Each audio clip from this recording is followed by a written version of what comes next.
welcome back. And we're getting ready to move into our conversation for this morning, our first conversation for this morning. And this one we know some parents will find very useful. We are a month into the school year, and we're talking with representatives of Stella School about developmental disorders and some of the things that you can look for in your children that perhaps may be indicating that you need to go in and get an assessment, right? So we have with us this morning Marcelino Reyes, who's a teacher at Stella School, and Verie Vassel, who's a physical therapist at Stella School. Good morning and welcome, and thank you for being here. Good morning. Okay, ladies, so obviously you work at an institution where children have already been assessed and diagnosed with some sort of either intellectual disability or physical disability. Yes. But this conversation is really talking to parents who perhaps don't know that there's something their child is struggling with. And let me just take a moment to get a bit of your background and how long you have been working with Stella and your experience. Let's start with you, Marcelino. I've been a teacher for, this is going into my 31st year. Mm-hmm. I've been trained in special education, and I've only worked with individuals with special needs for my whole teaching career. Wow. And for you, Verie? Verie, sorry. Yes. I've been working with special needs children since 2008. I went to study. I got a degree in special education, but more in depth with the physical aspect in special education. And I've been the physical therapist at Stella going on 3 years now. And I've only worked with special needs children as well. You know, let's start off with some of the things that you see within the school. What tends to be the more popular reasons children are enrolled in Stella Well, the children at Stella as you know, Stella is a special school. So most of the children who are brought to Stella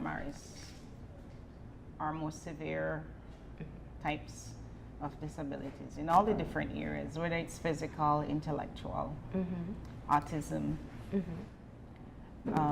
We have a few deaf students. Okay. And recently we have had a blind student. Now, I appreciate that you said severe forms of disabilities, because the trend is really to get any child who's special need included in what we call normal schools, but it's just the regular school system. And when a child cannot cope in that environment, then they would go to Stella where you do a bit more extensive work with them and reach out to their individual needs. That's right? Yes. Okay.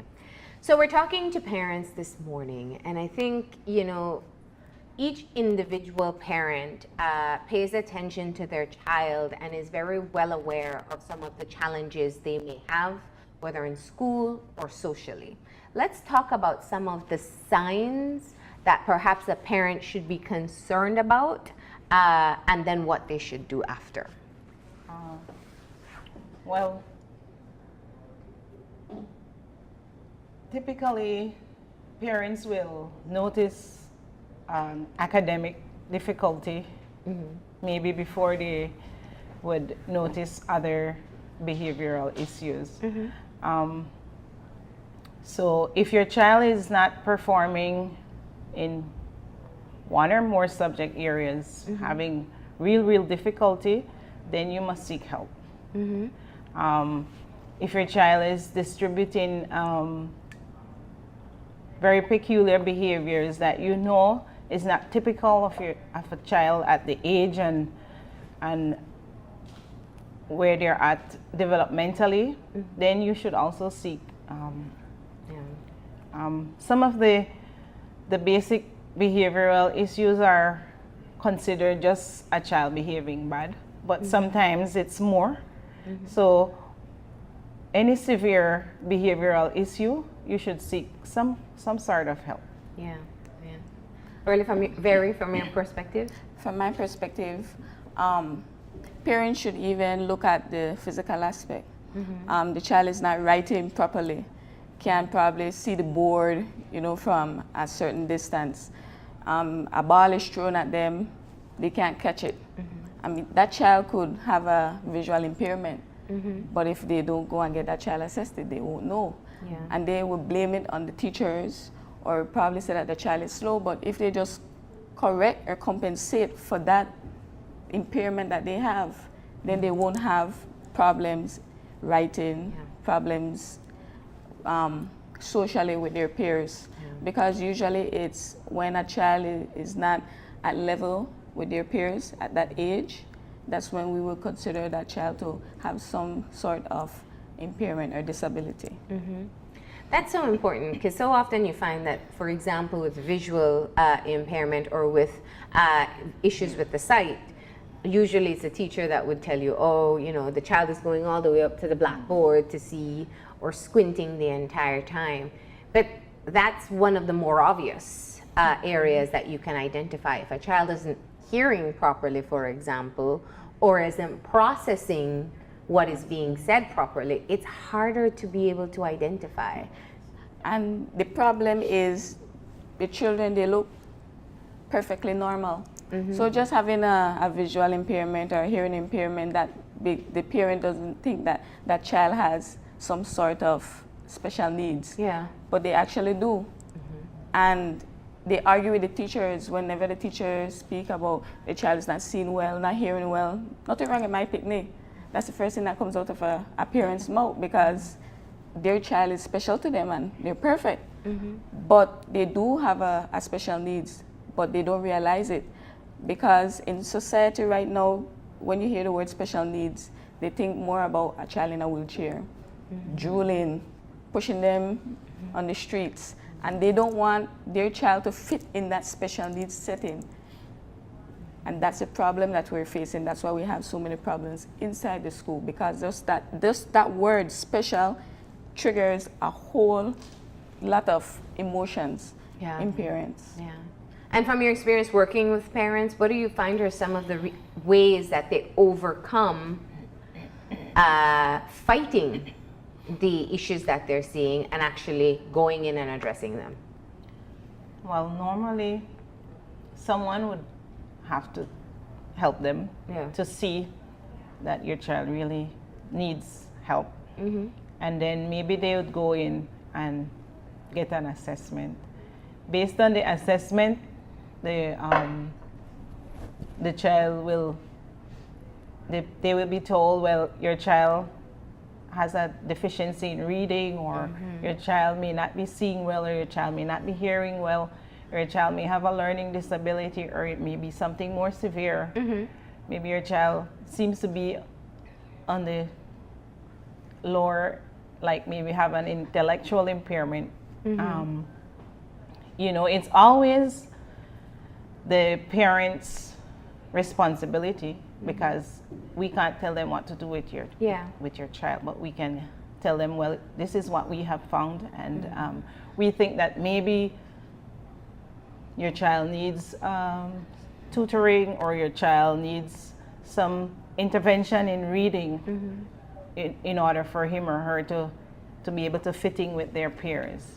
Or if it's really something really, really severe and the regular school system does not cater for it, then we might say maybe your child would fit in better at Stella Maris School. Yeah. Now, before people start to send in questions, let's talk about where one goes to get assessed, because oftentimes there is a blanket statement that there is nobody who can do the assessment, but there is NARCE, the National Resource Center for Inclusive Education. So let's tell us the steps that a parent would take. If I have my child and maybe I'm a first-time mom and I don't know what should be their particular development at this age, but I see that they're not passing, the teacher tells me they're not keeping up with the work, they probably have a little bit of behavior issues, something that gets me concerned, right? What do I do? Well, at the nursery, they have itinerant resource officers. They normally go out to visit regular schools, and they interact with regular school teachers to find out what is going on. Sometimes the first process is filling out a form that you get from the nursery, and then from there they make an appointment for you, and then you bring your child, you take your child in. They're situated on Freetown Road. You enter from Freetown Road, like right in front of the Atlantic Bank. That's the nursery office downstairs, and you speak to an officer. You get your appointment, and you bring in your child for an assessment. If the child needs further intervention, like maybe they don't do diagnosis, so that is done by a doctor. It has to be done by a medical doctor. But they do the assessment. So you can have an indicator as to whether or not there is a problem that needs to be addressed, right? That's where you go. So we spoke about a child having difficulty. In Belize, I know that we always say, oh, the child is slow. How do you differentiate between a child perhaps who's not putting effort in at school, or is perhaps not as bright as the rest of their class? How do you differentiate between one that can do the work but isn't doing it to the best of their ability, and one that really cannot cope with what is happening in the classroom? How do you know the difference? Usually when a child has an intellectual impairment, it's across the board. It's more leveled. It's not uneven. So a child who doesn't put effort in math, perhaps, and they do well in other subjects, probably that child doesn't like math. Probably the teacher doesn't know how to reach out to that child. Maybe they need to change their methodology. But a child who's intellectually impaired, they have problems in reasoning, as well as probably in speech, as well as physical. So they have a wide variety of conditions that can pinpoint that the difference between a child who doesn't put effort in certain subject areas, and in terms of a child who actually has an intellectual impairment. Anything you'd like to add to that? And there are some individuals, students, who might not have the intellectual capacity to be, I don't know, A students. But when they put in their best, they'll pass. Yes. So you'll know if you get tutoring for your child and you see improvement, then you'll know the child only needed a little help. They need a little bit more time spending digesting the topics. As compared to the child who has some kind of intellectual impairment or other learning disabilities, even with help, they'll not show any. That's a good point. That's a good point. What about social skills? What interaction with children at school? Are those also perhaps signs that parents should be looking out for? Well, normally, one of the main issues we find with students, mostly with autism, is the social interaction part. They love to keep to themselves. They may have problem in communication also. They have some certain kind of repetitive tendencies that we might find annoying. Those are some of the signs that we see more difficulty in with children with autism.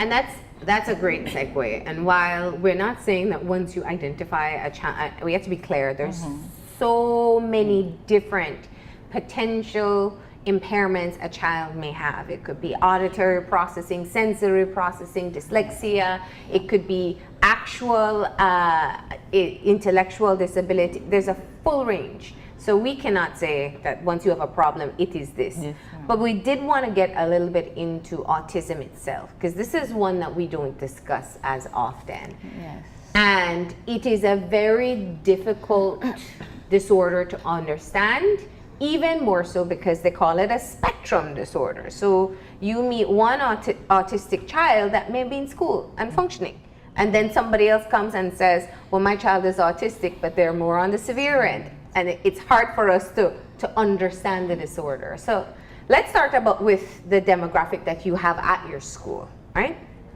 Well, you have more the severe. Right, because Stella Maris is a special school. Yes. We would enroll more of the students there with more on the severe side. Yes. And even in that group, there's still spectrum. Yeah. So you would find students who maybe can speak, and most of our students don't verbally express themselves. They do understand you though. They may pretend that they don't hear you, but they're hearing you. Yeah. They have severe difficulty even trying to say a word.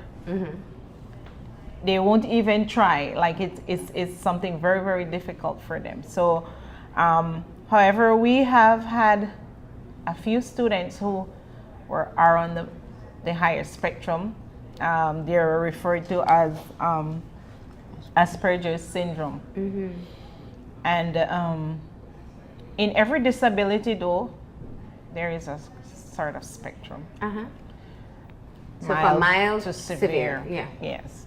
So it's no different with autism. Okay. And the students on the higher spectrum can speak, will still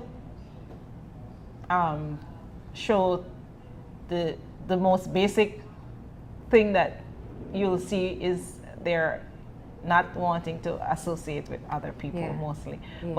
And when they speak, sometimes it's not particularly about you or your conversation or whatever you're doing. You might find them, and if they have something that they really, really like, they'll repeat it over and over and something like, But they can function more or less more normally in a regular school setting. Now, the area that they have the most challenge with is the social interactions, but their intellectual capacity. Tell me about that. Well, again, it's ranging from any range, and some are really, really talented and have really, really special talents that we can't even imagine. We have one boy, he's at ACC. He can spell any word once you've seen it once. He's very, very, he has that skill. Skill. Yeah. In our society, I have not seen everything, so I can't see. But from what I've seen even the ones on the lower spectrum, they might have some special ability that we might say, oh, but how can he do this and he can't do this? You know, that is what makes disability so difficult. And what are some of the signs that parents can be looking out for? Well, apart from the impairment in social interaction. What does that mean though? What does it mean to have impairment in social interaction? Their peers are having a conversation, but they won't interact. They don't use the right gestures at that particular moment. So they will be what we call like spaced out, like in their own world, and they're not socializing And that's when the other children would push them away because they're not quote unquote normal to them. And children could be mean Of course. at times. Yeah. The language development, sometimes the language isn't developed. Some of them can speak pure English, but some of them, the language isn't developed. Yeah. The communication skills, even through normal touch, instead of giving you maybe they're not verbal, but they want to give you a touch to say good morning. But instead of they just giving a soft touch, they might just grab you and squeeze onto you, and other people looking, outside the bubble would be, oh, that child is aggressive. But that child cannot express himself or herself. So that's the way that they can do it. Yeah. But we understand, so we would, before reaching that child, we would say, good morning, so that that child repeats it, and they will repeat it like 3 or 4 times before they finish. And then they won't have to grab because you help them to express themselves. Yeah. But even us as individuals who we classify as to be normal, if your mother sent you in the market in Chetumal and you don't speak Spanish and you're asking for a pair of socks and you're trying to show the lady, put on a sock, and the lady might go and get you a pants, and then you'll be like, no. And the lady would be, no, it's this, and you're showing them something else, and then you get frustrated and you be like, leave it, and the lady would be like, go. So imagine we get frustrated just because we can't communicate using another language. So their language is not our language because they don't communicate verbally, and that's how we're made to communicate through language, and they don't use that. So that's why they manifest certain behaviors. They're frustrated. Yes, they're frustrated, and you have to understand. But people in society, when they look at it, they think that you're not disciplining your child because a child is manifesting certain behaviors. They're throwing tantrums in the clinics, in the parks, and they get stares.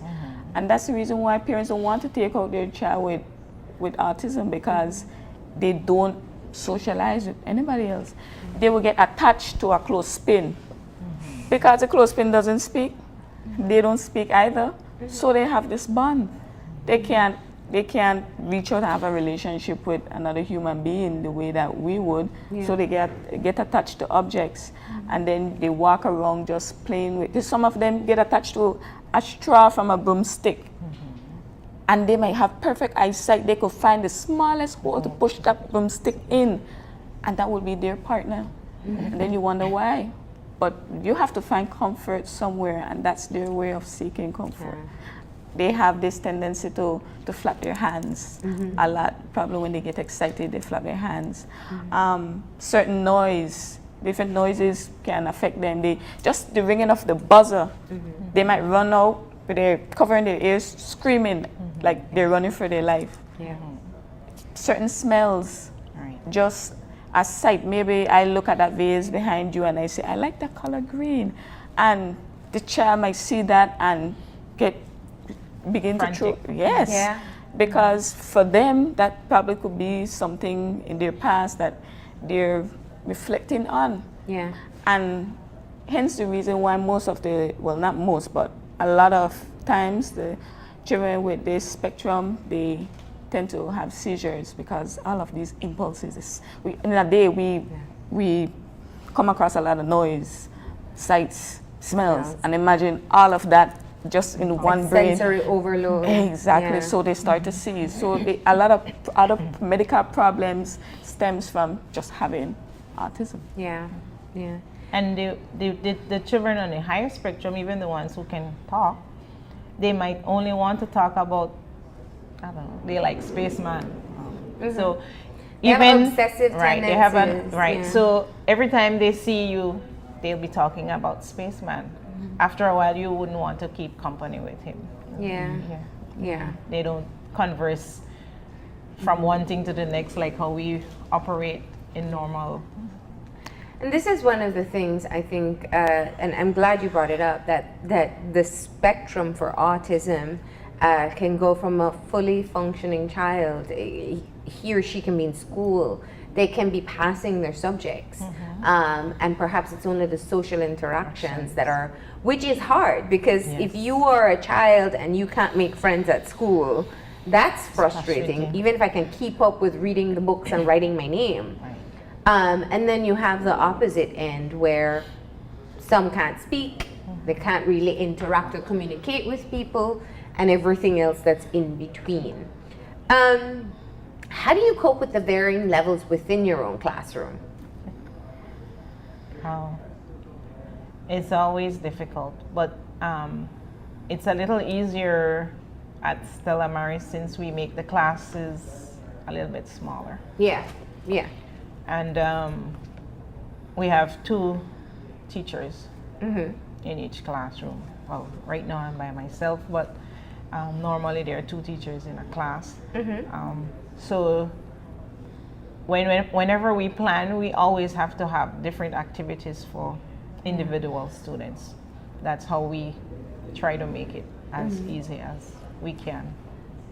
And I know that one of the aims at Stella Maris is obviously to be able to equip children to function as special needs adults. This is I'm very passionate about this because we, to a certain extent, give our hearts to children with special needs, but these children will become adults. And they will have to function in a world where, while we may be forgiving of children, we're not forgiving of adults with disabilities, especially intellectual disabilities. So what do you do to equip them to be able to function when they come, and we're talking severe autism here, what to be able to function when they come out of school? Well, a big part of our everyday activities involve life skills. So whatever we teach, even when we putting a little number or language arts concept, we always try to do it in a practical way where it will be beneficial for their life when they become adults. So right now we have the practical older students who are going out on job shadowing. Yeah. So we help them to find what they like, or at least what they would be capable of doing to make a living, and we try to place them in the real world, in the work area, so they can get some practice, and they know that when they leave Stella Maris, they could have something for them to make a living, money-wise, and of course the other aspects of taking care of themselves. Now, keeping in theme with what we're talking about, which is parents with children who may be showing signs of any potential challenge, whether it could be something that requires a diagnosis or maybe just an intervention. And you mentioned that earlier, and I don't want to miss that. Sometimes children have missed a milestone, but it doesn't mean that they will be behind for the rest of their life. Explain that for parents. Well, normally, if a child is not developing as you think they should, whether it's academic or physical or otherwise, instead of ignoring it, you should immediately seek whatever help the child needs. If it's a tutor, or if it's physical therapy, or whatever. And through that, you will realize that all your child needed was a little more help. And then he or she will catch up with the rest of their peers. Well, at the early stages of life, parents tend to treat their children like babies. So the child could be staring at the refrigerator. The parent knows that that child wants something inside that refrigerator, but instead of asking the child to verbalize it, they would just open the refrigerator and ask them to take it out. It's not a problem for them at home, but when they go out in society, they can't communicate. because they haven't had that practice, and practice makes perfect. And it's only when they go in the society, it's when they actually see that that child is behind, because then they're with their other peers and they're not doing the same thing that the other peers are doing at the same pace, the same way. A child in preschool, probably they can't color within the lines. They might be scratching all over the paper, but by the time they reach infant 1, they're supposed to master that. But the parent will still be, oh, that may baby. But those are the simple things that you should look at. Yeah. And I'm noticing that parents aren't putting as much effort that they should in their child's education, because they leave it upon the teacher. And the teacher can't do everything. The teacher has a whole lot of students in their classroom in a normal school setting. And just to deal with one child, the teacher might not be equipped, knowledge, it has They that haven't been knowledge trained in special needs, exactly to deal with that particular child. And sometimes, as adults, you have this child that it might be burdensome to you. You might just not want to work with that child, and then that child would go even more behind, and it'll just pass them from the first grade, the second grade, standard 1, standard 2, and they still haven't mastered what they should have in the past grades. And then when they reach a particular teacher who has some kind of training in this special needs aspect, they would say something's wrong with that child. Yeah. But if you're the one who is saying that something's wrong with my child and the other teachers weren't saying anything, then you're the bad one. But it's not that. It's difficult to deal with one child that has some sort of special needs. Imagine having 2 or 3. So I would really want to ask parents to be more involved in their child's education, because it's very important. And that is the stepping stone for any useful, independent life, whether being a child that is considered normal or a child with some sort of special needs. What do you tell, and I appreciate that you've worked individually with special needs children, so you interact with the parents. What do you tell them about overcoming their own personal barriers of acceptance? It's sort of difficult. It's more difficult for the parents accepting. But once they have accepted, right away you will see that they take more interest in their child. And they will tell you, oh, well, I'm so happy I brought my child to Stella Maris. He's doing a lot better now. But I can't imagine how difficult it is for a parent to accept that your child have a special need. I can only talk to them, try to feel how they're feeling, and encourage them. Sometimes they blame themselves. I don't know, they go through a whole lot of difficulties, and maybe they themselves need help speaking to a counselor in some cases. Yes, and I was going to say that I had met with an autism support group in Belize, and one of the things that I recognize is that even within the marriage, sometimes one parent accepts, but the other would be totally against the diagnosis. And I know it can be a huge issue as well. So there are some challenges that parents have to cope with even after they figure out why their child is struggling with school. And can break up families. And we as a wider society need to be cognizant of that and be more